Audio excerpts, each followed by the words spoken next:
including a shock protection system, which is what I'm moving right now. That's a brass spring that acts as a way to not have the part underneath it break if you drop the watch. And it does a very good job. You still can break that little pivot you see dance in there, but it's a lot harder if you have a shock protection system.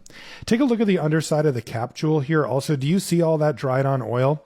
Our goal here is to make that perfectly clean. So what I've done is I've cut a piece of pegwood into kind of a wedge, as you can see, and I'll put the jewel into the solvent to kind of start to break up that oil. But as you can see, it's still on there. So what I'll do is I'll use the piece of pegwood that's been, cut to shape to kind of knock off and break up that dried on oil, because you want that jewel to be perfectly clean and flat before you re-lubricate it. So now another quick bath in the solvent and take a look. Oh yeah. See, that's what I'm talking about.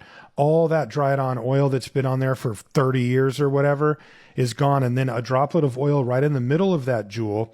Then I can put the jewel setting back in place, and now I can put it back into the watch, and it'll suspend that oil right above that critical pivot to make sure that it's running as freely and smoothly as it possibly can.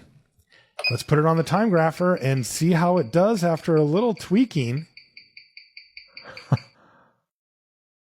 Oh, zero milliseconds and 300 degrees of amplitude. That's perfect.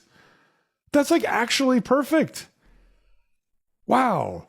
That really goes to show you, how this works with these watches. You do need to service them sometimes, or you'll lose all that performance, or even they'll come to a grinding halt. And no longer for this one.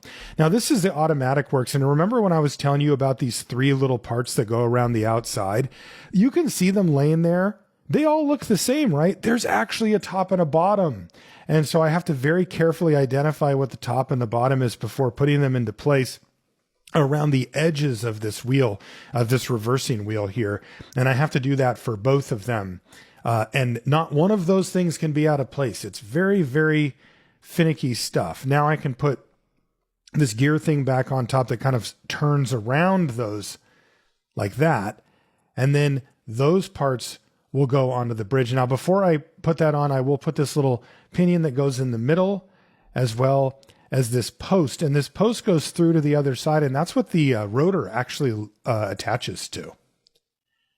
A little bit of oil on the posts here, and I can carefully turn this over quickly because those parts can fall out also. Yeah, really fun to put this part back together. Again, thankfully I have at least a bit of experience doing it with similar movement, so I know some of the tricks, but still a touchy thing to do. And then there's